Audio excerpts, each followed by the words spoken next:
რას ეტყოდით 15 წლის თქვენს თავს? ვეტყოდი, რომ ძალიან ბევრი მოღალატე ადამიანი შემხვდებოდა ცხოვრებაში და მასთან საქმე აღარ დამეჭირა.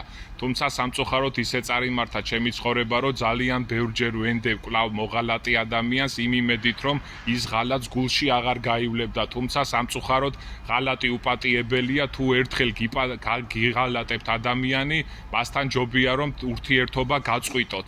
სამწუხაროდ ძალიან ბევრჯერ მოხდა ესე ჩემ ცხოვრებაში და ერთხელ და სამუდამოდ დავასკვენი რომ მოღალატე ადამიანს არასოდეს აღარ ვენდო, არასოდეს აღარ დავიჭირო მასთან საქმე. ესეა ეს ცხოვრება, ყოველ დაღმართს აღმართი მოყვება, ყოველ წარუმატებლობას წარმატება, ყოველი ბნელი დღისმელი აუცილებლად მზეს მოველი, ასე ვცხოვრობ, ასე ვიბრძვი, იმედიანად ვარ და იმედით ვსულდმუროდ დღემდე, უფლის სიყვარულით, ოჯახის სიყვარულით, სამშობლოს სიყვარულით, ყველაფერი კარგად იქნება. მოღალატე ადამიანები კი მაშინვე მოვიშოროთ ჯობია ჩვენი ცხოვრებიდან. ეს არის ჩემი ცხოვრების მთავარი არსი.